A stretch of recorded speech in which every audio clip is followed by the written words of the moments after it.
Sitting atop a rocky sandstone crag 150 metres above the Cheshire Plain is one of the most impressive ruins in England.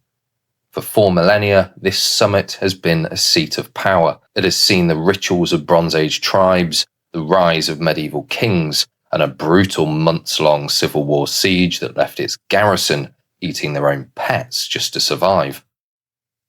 Today we stand on the Castle of the Rock, a fortress slighted by Cromwell to ensure its fire was extinguished forever. But beneath these stones, secrets remain. From lost royal gold to ancient metalworkers, this is the story of Beeston Castle. Before the first stone was laid by a Norman earl, the crag was already a fortress. Archaeological excavations revealed a hive of prehistoric activity as far back as 4000 BC.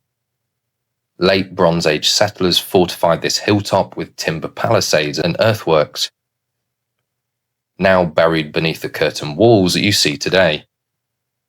Archaeological finds like copper alloy axe heads and crucibles suggest Beeston was a major regional hub for metalworking and trade.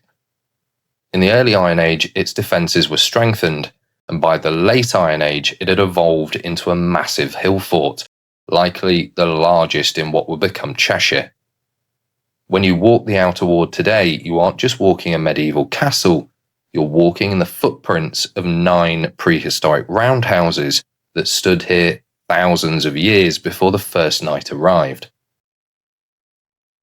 The medieval story begins in the 1220s, with Ranulph de Blomville, the 6th Earl of Chester. Fresh from the Crusades, Ranulph was a man of immense power and even greater ego. He didn't build Beeston just for defence, he built it as a visual embodiment of lordship. Inspired by the fortresses he saw in the Holy Land, Ranulph cut a massive deep ditch into the solid rock to isolate the inner ward. It was a revolutionary design, moving away from the old Norman keep model to rely on powerful gatehouses and D-shaped towers, but Ranulph never saw his masterpiece finished.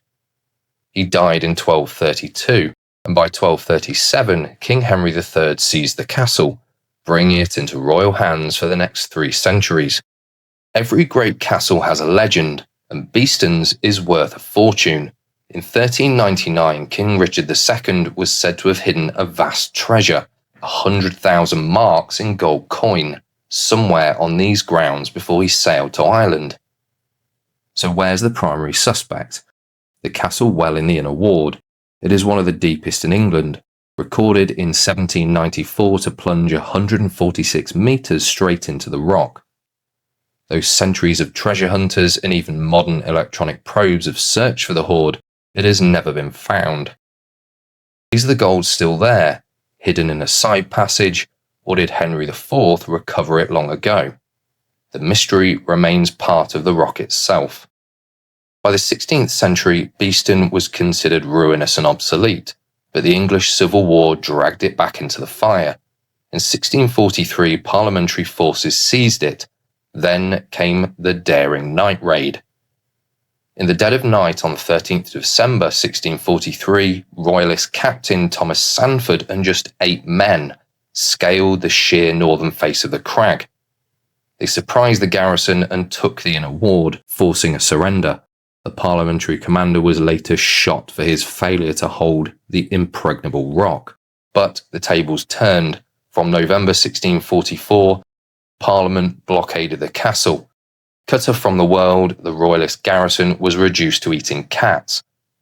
When they finally surrendered on the 15th of November 1645, the victors commented, "There was neither meat, ale nor beer found in the castle, save only a piece of turkey pie, 2 biscuits, a live peacock, and a peahen." To ensure Beeston could never again be used as a rebel stronghold, Cromwell's Parliament ordered it to be slighted, made indefensible. For 150 years, the crag was a quarry, its stones hauled away for local buildings. Yet, in the 19th century, its beauty was rediscovered. Lord Tollemache purchased the site in 1840, building the mock medieval gatehouse we see today as the entrance. He turned the ruins into a picturesque tourist destination, even keeping kangaroos on the site at one point. Today, as you stand on the summit looking across 8 different counties, with a view stretching up to 30 miles in all directions, you aren't just seeing a view, you are seeing the landscape of British history stretching back millennia. Beeston Castle is a survivor. From Bronze Age smiths to Civil War soldiers, it has stood the test of time. To see it for yourself, visit the English Heritage Beeston Castle page to plan your climb to the summit.